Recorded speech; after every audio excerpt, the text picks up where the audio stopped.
इसके समाधान के लिए जो है, अगर सरकार ये मानती है कि इनके साथ खिलाड़ी झूठ बोल रहे हैं, इनके साथ ऐसा नहीं हुआ, तो नार्को टेस्ट का भी कराएं और उसका भी कराएं। संविधान है यहाँ, कानून है यहाँ, सब कुछ है। तो फिर वो सरकार चाहे तो इनका भी नार्को टेस्ट करे, उसका भी नार्को टेस्ट कराए जाते हैं। अब इसका समाधान ये है, आप कह रहे हैं कि सुप्रीम कोर्ट ने तो बोल दिया कि हमने बोल दिया FIR दर्ज कराओ, बस ये नहीं, अभी सुप्रीम कोर्ट का घेराव करना पड़ेगा। अगर न्याय नहीं देता तो सुप्रीम कोर्ट में भी ताला लगाएंगे। अभी इस देश की जनता जागेगी, आने वाला है यहाँ बहुत बड़ा जो है, पूरी देश से जो तैयारी हो रही है जो यहाँ पर आने वाले जाकर, तो इस देश के प्रधानमंत्री को इसको पॉजिटिव रूप में लेना चाहिए। अगर आज बच्ची के शादी हो गया, कौन माँ बाप चाहेगा फिर हमारी बच्चियां भी आगे जाकर के जो है, तो ये जो है आगे के लिए भी बोझिए, इससे देश की छवि को जो है बहुत बड़ा नुकसान हो रहा है। तो तो आपने सुना जैसे कि यहाँ पर अब यहाँ पर आंदोलन को लगभग 17 दिन हो चुके हैं और 17 दिन के आंदोलन में कल यहाँ पर हमने देखा कैसे यहाँ पर बैरिकेडिंग को परमानेंट किया गया और आज जब 17वें दिन उस दिन के बाद जब यहाँ पर हमने पब्लिक के रिएक्शंस पूछा कि जब भाई यहाँ पर किसान के संगठन के लोग आए, उन्होंने यहाँ पर बैरिकेडिंग तोड़ी, वो लांग कर आगे आना चाहे तो उन्होंने कहा भाई वो मजबूर हो गए थे, तो कहीं ना कहीं उनकी मजबूरी के चलते उन्होंने कदम उठाया। आपने यहाँ पर पब्लिक के रिएक्शन सुने। कैमरामैन ऋतिक के साथ रिपोर्टर ओम। आंदोलन चलता रहेगा, इससे वो कोई भी निर्णय नहीं निकलेगा, क्योंकि अगर कोई निर्णय निकलेगा तो वो कानून व्यवस्था से ही निकलेगा, और जब तक उसमें सरकार कोई पॉजिटिव रुख नहीं निकालेगी तब तक मुझे नहीं लगता कि इस समस्या का कोई समाधान होगा। तो आपने सुना इस इसके समाधान के लिए जो है, अगर सरकार ये मानती है कि इनके साथ खिलाड़ी झूठ बोल रहे हैं, इनके साथ ऐसा नहीं हुआ, तो नार्को टेस्ट का भी कराएं और उसका भी कराएं। संविधान है यहाँ, कानून है यहाँ, सब कुछ है। तो फिर वो सरकार चाहे तो इनका भी नार्को टेस्ट करे, उसका भी नार्को टेस्ट कराए जाते हैं। अब इसका समाधान ये है, आप कह रहे हैं कि सुप्रीम कोर्ट ने तो बोल दिया कि हमने बोल दिया FIR दर्ज कराओ, बस ये नहीं, अभी सुप्रीम कोर्ट का घेराव करना पड़ेगा। अगर न्याय नहीं देता तो सुप्रीम कोर्ट में भी ताला लगाएंगे। अभी इस देश की जनता जागेगी, आने वाला है यहाँ बहुत बड़ा जो है, पूरी देश से जो तैयारी हो रही है जो यहाँ पर आने वाले जाकर, तो इस देश के प्रधानमंत्री को इसको पॉजिटिव रूप में लेना चाहिए। अगर आज बच्ची के शादी हो गया, कौन माँ बाप चाहेगा फिर हमारी बच्चियां भी आगे जाकर के जो है, तो ये जो है आगे के लिए भी बोझिए, इससे देश की छवि को जो है बहुत बड़ा नुकसान हो रहा है। तो आपने सुना जैसे कि यहाँ पर अब यहाँ पर आंदोलन को लगभग 17 दिन हो चुके हैं और 17 दिन के आंदोलन में कल यहाँ पर हमने देखा कैसे यहाँ पर बैरिकेडिंग को परमानेंट किया गया और आज जब 17वें दिन उस दिन के बाद जब यहाँ पर हमने पब्लिक के रिएक्शंस पूछा कि जब भाई यहाँ पर किसान के संगठन के लोग आए, उन्होंने यहाँ पर बैरिकेडिंग तोड़ी, वो लांग कर आगे आना चाहे तो उन्होंने कहा भाई वो मजबूर हो गए थे, तो कहीं ना कहीं उनकी मजबूरी के चलते उन्होंने कदम उठाया। आपने यहाँ पर पब्लिक के रिएक्शन सुने। कैमरामैन ऋतिक के साथ रिपोर्टर ओम।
चलता रहेगा, इससे वो कोई भी निर्णय नहीं निकलेगा। क्योंकि अगर कोई निर्णय निकलेगा तो वो कानून व्यवस्था से ही निकलेगा, और जब तक उसमें सरकार कोई पॉजिटिव रुख नहीं निकालेगी तब तक मुझे नहीं लगता कि इस समस्या का कोई समाधान होगा।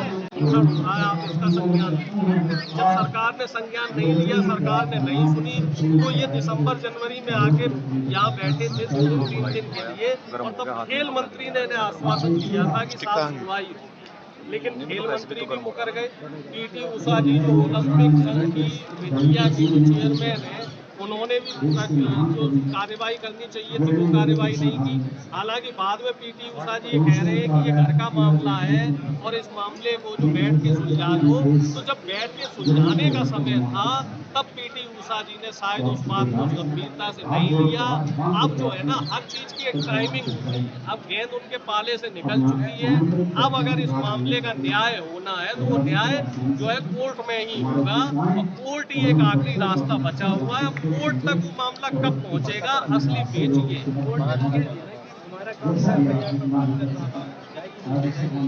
हाई कोर्ट अब डिसाइड करेगा, सेशन कोर्ट डिसाइड करेगा। सुप्रीम कोर्ट ने तो अपना काम कर दिया। माननीय सुप्रीम कोर्ट ने बोला था कि FIR करवाने का हमारा काम है।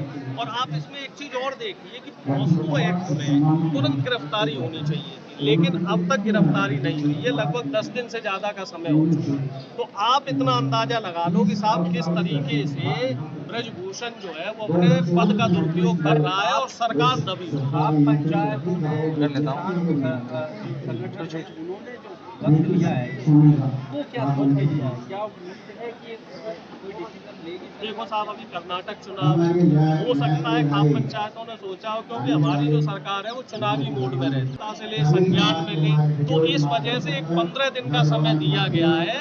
और 15 दिन के बाद अगर सरकार इस मामले को संज्ञान में नहीं लेती है तो आगे की रणनीति बनाई जाएगी, और दबाव बनाने के लिए जो भी एक शांतिपूर्ण तरीके की जो प्रक्रिया है उस प्रक्रिया का पालन किया जाएगा। 15 दिन बाद फिर एक पंचायत होगी और कि मैं आपके बच्चों की लड़ाई लड़ रहा हूँ। ये तो लड़ाई लड़ने का एक तरीका होता है। अगर आप लड़ाई लड़ रहे हैं और आपके ऊपर कोई आरोप है तो आप कोर्ट में आइए और अपने आप को निर्दोष साबित कीजिए। इस तरीके से छिपके बाहर करना कहीं ना कहीं ये दर्शा रहा है कि आप गलत हैं और आपने कुछ गलत किया। अगर आप पाक साफ है तो आप कोर्ट में आइए और कोर्ट को निर्धारित करने दीजिए कि कौन सही है और कौन गलत। ठीक है।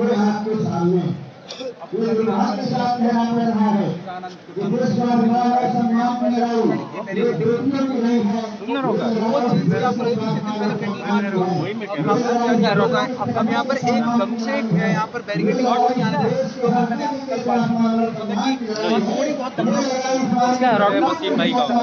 वसीम भाई रॉड आपका है ना?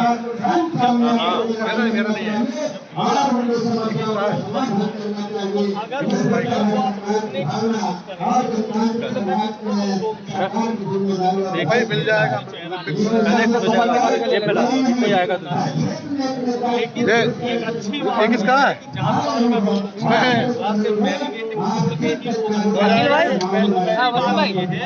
ये लोग इन लोगों की आप भावनाएं इनका आप इंटेंशन समझिए। ये किसी को नुकसान पहुंचाने नहीं आए।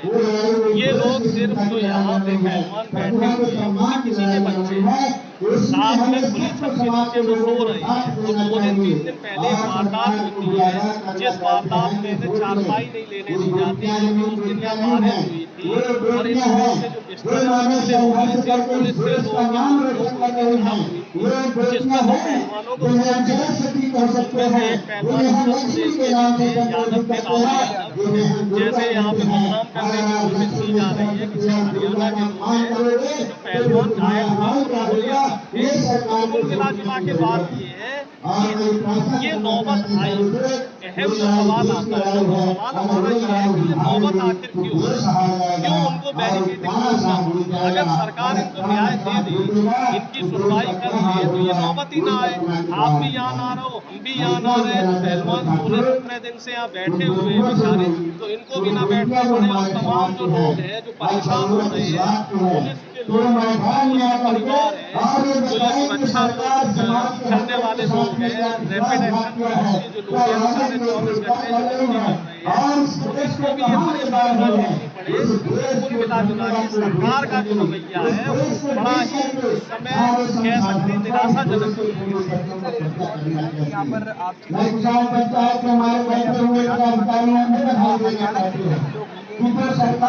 जब सरकार ने संज्ञान नहीं लिया, सरकार ने नहीं सुनी, तो ये दिसंबर जनवरी में आके यहाँ बैठे थे 2-3 दिन के लिए, और तब खेल मंत्री ने इन्हें आश्वासन दिया था कि साफ सुनवाई होगी, लेकिन खेल मंत्री भी मुकर गए। पीटी उषा जी जो ओलंपिक संघ की विद्या की जो चेयरमैन है, उन्होंने भी जो कार्रवाई करनी चाहिए थी वो कार्रवाई नहीं की। हालांकि बाद में पीटी उषा जी कह रहे हैं कि ये घर का मामला है और इस मामले को जो बैठ के सुलझा लो, तो जब बैठ के सुलझाने का समय था तब पीटी उषा जी ने शायद उस बात को गंभीरता से नहीं लिया।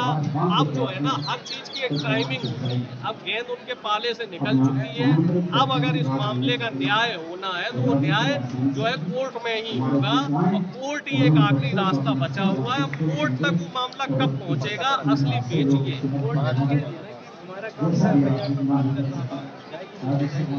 हाई कोर्ट अब डिसाइड करेगा, सेशन कोर्ट डिसाइड करेगा। सुप्रीम कोर्ट ने तो अपना काम कर दिया। माननीय सुप्रीम कोर्ट ने बोला था कि FIR करवाने का हमारा काम है। और आप इसमें एक चीज और देखिए कि पॉस्को एक्ट में तुरंत गिरफ्तारी होनी चाहिए थी, लेकिन अब तक गिरफ्तारी नहीं हुई है। लगभग 10 दिन से ज्यादा का समय हो चुका है। तो आप इतना अंदाजा लगा लो कि साहब किस तरीके से ब्रजभूषण जो है वो अपने पद का दुरुपयोग कर रहा है और सरकार दबी हुई है। आप पंचायत कर लेता हूँ उन्होंने जो वक्त लिया है वो क्या सोच के लिया है, क्या उम्मीद है कि कोई डिसीजन लेगी? देखो साहब, अभी कर्नाटक चुनाव है, हो सकता है खाप पंचायतों ने सोचा हो, क्योंकि हमारी जो सरकार है वो चुनावी मोड में रहती है।